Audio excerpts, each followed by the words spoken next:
The auctioneer had already called the property twice when Clara Hale raised her hand. $420, she said. The room went quiet for half a second. Then someone laughed. It started near the back of the county courthouse and spread across the room. A few men leaned toward each other, shaking their heads. One of them said Clara would get more value by throwing the money into a fireplace. The property was 60 acres of rocky hillside outside the town of Cedar Ridge.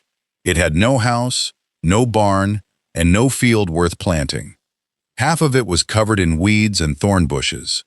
The rest was loose stone, dry grass, and steep ground that washed away whenever a hard rain came through. 3 families had tried farming it over the years. All 3 had left.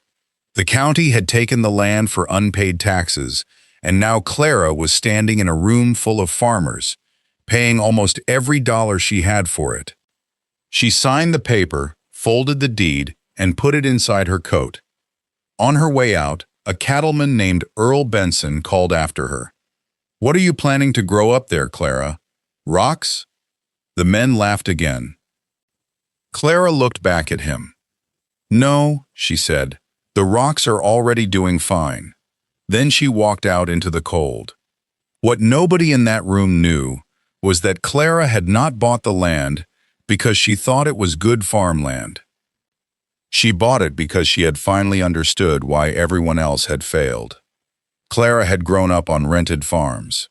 Her father moved the family every few years, always looking for better soil, better weather, or a better deal from the landowner. He never found one. By the time Clara was 27, both of her parents were gone, and the only things she had inherited were an old pickup truck, a box of tools, and the habit of watching the ground before deciding what it was worth. The year before the auction, she had been working at a small farm supply store in Cedar Ridge. Most days, she sold fencing, seed, mineral blocks, and bags of feed to farmers who had known each other their entire lives. Clara was still considered an outsider. She listened more than she talked. That was how she first heard about the hill. Farmers complained about it whenever the county tax sale came up. They said the soil was too thin for corn, too dry for hay, and too steep for cattle. One man said even weeds had a hard time making a living up there. But Clara had driven past the property many times, and she had noticed something. Along the stone walls and the sunniest slopes, wild grapevines were growing. They were not large. They were tangled, ignored, and half buried under brush. But even after a long, dry summer, they still carried small clusters of dark fruit. The grass around them had turned brown. The corn in the valley had curled at the edges. But those vines were still alive. One afternoon, Clara stopped her truck and climbed through a broken section of fence. She picked one of the grapes and tasted it. It was small, thick-skinned, and so sour it made her eyes water. But it had a deep flavor underneath the sourness. A week later, she carried a handful of those grapes to Eli Mercer. Eli was 74 years old and had spent most of his life growing fruit on a small farm north of town. His back was bent, his hands were swollen from arthritis, and he had the irritating habit of answering a question with another question. Clara placed the grapes on his kitchen table. "What do you think?" she asked. Eli picked one up and rolled it between his fingers. "Where did you find these?" "On the county land." "The rocky hill?" She nodded. He tasted one and smiled. "That hill isn't bad land," he said. "It's bad land for what people keep asking it to do." He explained that grapes did not need the same deep, rich soil that corn required. In fact, some valuable wine grapes produced better fruit when the vines had to work for water. The rocky ground drained quickly. The slope gave the vines sunlight. The constant breeze could help keep disease away. The same things that made the hill terrible for ordinary crops might make it valuable for the right one. Clara looked down at the grapes. "So why hasn't anyone planted vines there?" Eli gave a small shrug. "Because everyone around here knows how to grow corn." That night, Clara started doing the math. The land would take nearly all her savings. Grape plants would cost more. Posts, wire, fencing, and water lines would cost more still. And even healthy vines would need several years before they produced a serious crop. She could not afford to wait that long with no income. That was where the sheep came in. A small flock could provide lambs, wool, and manure. More importantly, sheep could keep the grass and weeds down between the rows of vines. She would still need to protect the young plants, especially during the first few years. But with movable fencing and careful grazing, the sheep could do work she could never afford to hire people to do. The vineyard would support the sheep. The sheep would support the vineyard.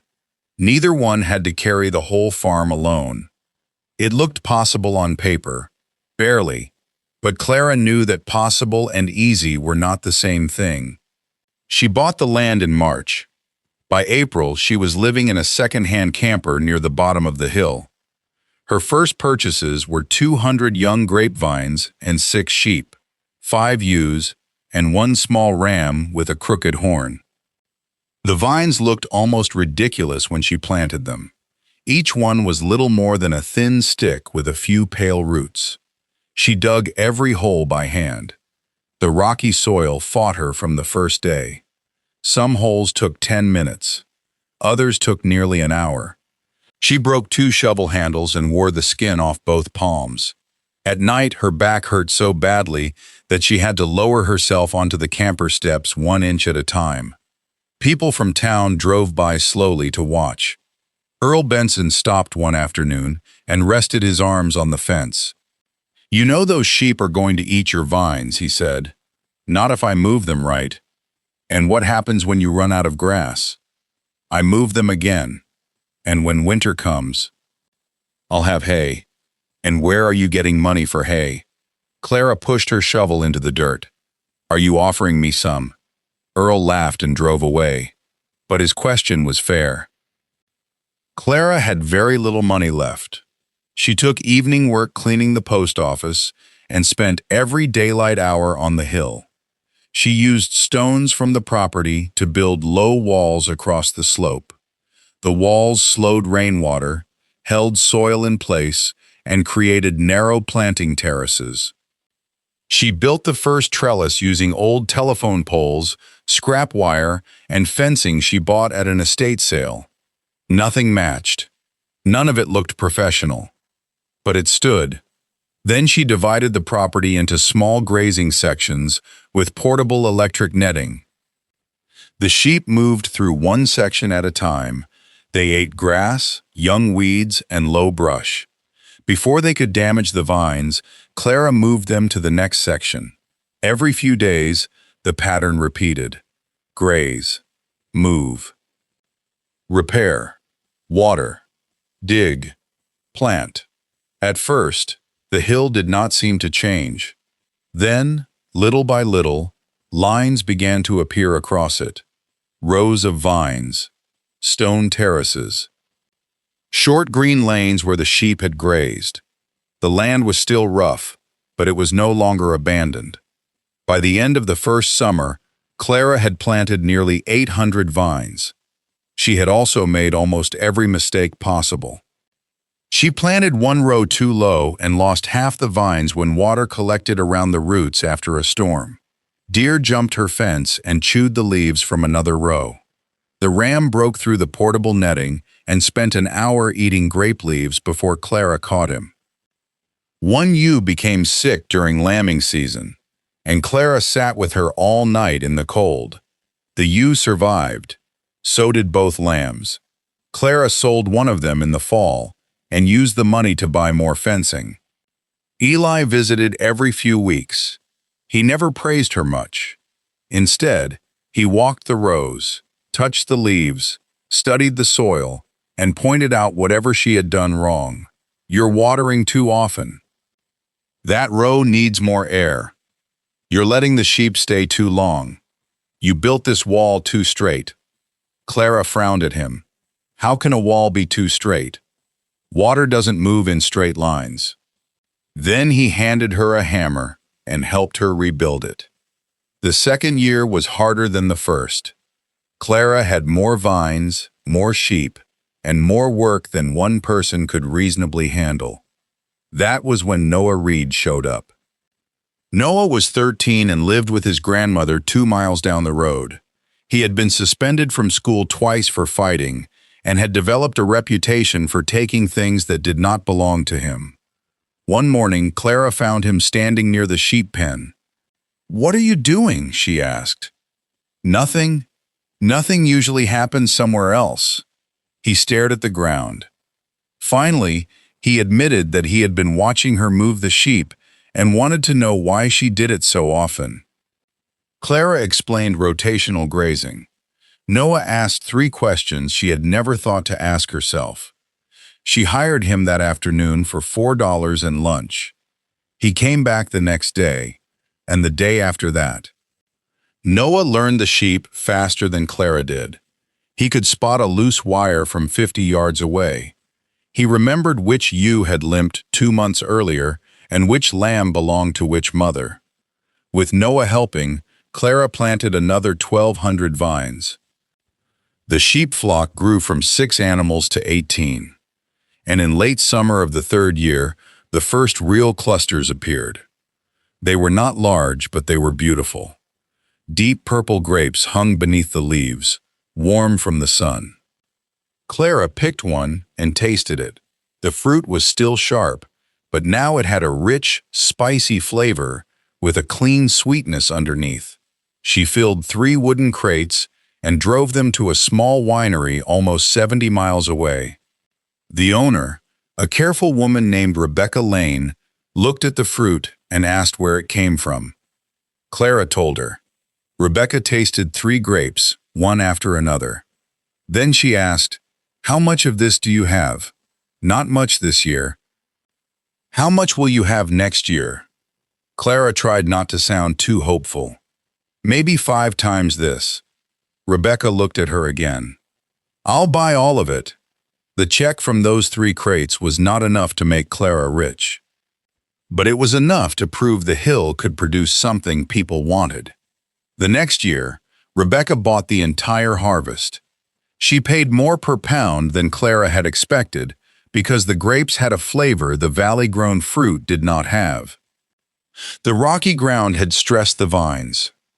The cool nights had protected their acidity. The wind had kept the fruit dry. The bad land was doing exactly what Eli said it would do. It was making the grapes better. Word spread. The same people who had laughed at the auction began driving up the hill to ask questions. Some asked how many acres she had planted. Some asked what the winery paid. Some simply stood near the fence and looked. Clara did not remind them what they had said before.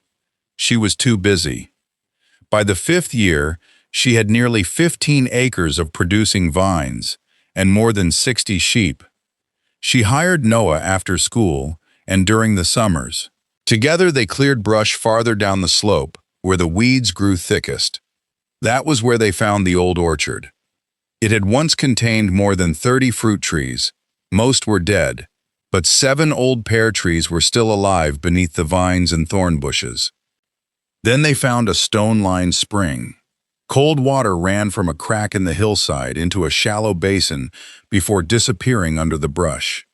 Eli had suspected there might be water on the property, but no one knew the spring still flowed. Clara cleaned it out, covered it, and ran a small line downhill to a storage tank. That alone changed the farm. But the biggest discovery came 2 months later. Noah was cutting brush near the bottom of the property when the ground suddenly dropped away in front of him. He came running up the hill, shouting for Clara. She followed him through a narrow opening in the weeds. Under the brush was an old stone bridge. It crossed a creek that had been hidden from view for decades. The bridge had 2 broad arches, heavy stone rails, and a small iron marker, almost completely covered in moss. Clara wiped the marker clean. The bridge had been built in 1889. The old county road had once crossed her land, passed over the bridge, and continued up the ridge. When the modern highway was built, The road had stopped being used. Over time, brush covered it, fences blocked it, and people forgot it existed. The county surveyor came to inspect the bridge. 2 weeks later, he returned with old maps and state records. The bridge was listed as a protected historic structure. The road had never been formally removed from county records. That meant the route still mattered legally, even though no one had driven it in years. Clara did not understand why that was important. Not yet. A month later, a black car came slowly up her gravel drive. A man in a clean gray suit stepped out. His name was Victor Crane, and he represented a development company from the city. He smiled as if they were already friends. He praised the vineyard. He praised the sheep. He praised Clara's courage, her hard work, and her vision. Then he offered to buy the entire property. The amount was more money than Clara had ever seen written in one place. For a moment, she imagined saying yes. She imagined a real house, a warm bedroom, and a bank account large enough that one broken tractor would not frighten her. But Victor had made one mistake. He had offered too much. The vineyard was profitable, but it was not worth anything close to his offer. Clara folded the paper and placed it on the table. "Why do you want the land?" Victor smiled. "We see potential." "What kind of potential?" "Future development. On 60 acres of sheep pasture?" His smile became thinner. After a long pause, he explained that his company had bought several large parcels on the ridge above Clara's farm. They planned to build expensive vacation homes. There was only one problem.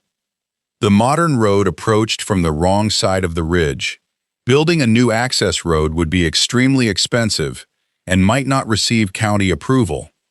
But the old road crossing Clara's property already existed on the maps, and her stone bridge was the only practical way across the creek. Without access through Clara's farm, the company's land was worth very little. With access, it was worth millions. Victor leaned back in his chair. "You've done well here," he said. "But farms have good years and bad years. One bad season can erase everything. This offer gives you certainty." Clara pushed the paper back to him. "The land isn't for sale." Victor stood. His friendly expression disappeared. "You should think carefully," he said. "Certainty is rare." "So is good land," Clara replied. He looked out the window toward the rocky hill. "This isn't good land." Clara almost smiled. "No," she said. "Not for you." That winter was the coldest Cedar Ridge had seen in decades. Then spring came without enough rain. By June, the ponds were low. By July, wells began failing. By August, the valley looked burned. Cornfields turned gray. Pastures became hard dirt. Cattle crowded around empty water tanks. Farmers began selling animals because they could not feed them. Earl Benson lost 40 head in less than 2 months. But Clara's hill held on. The grapevines had spent years pushing their roots deep between layers of stone.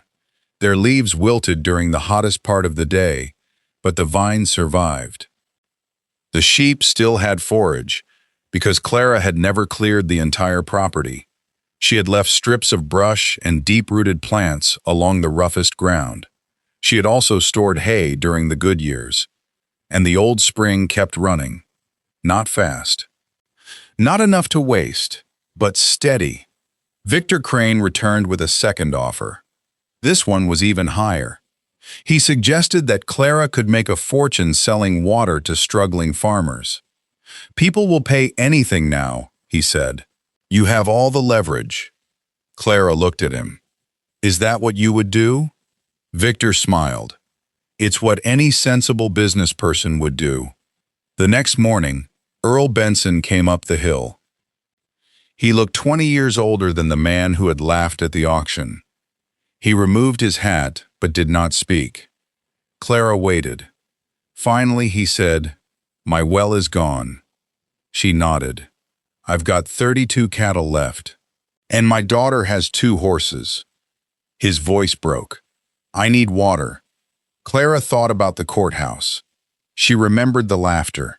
Then she thought about Eli helping her rebuild the stone wall. She thought about Noah working through the rain. She thought about all the years the spring had run beneath the weeds without asking who deserved it.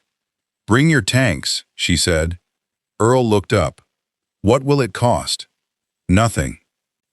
By the end of the week, Clara had opened the spring to every family in Cedar Ridge. People came with tanks, barrels, buckets, and old milk cans. Clara and Noah organized the line, protected the spring, and made sure nobody took more than they needed. She opened several grazing sections for weak livestock. She loaned breeding rams to farmers who had been forced to sell most of their animals. She showed people how to use portable fencing and how to rotate animals before they destroyed what little grass remained.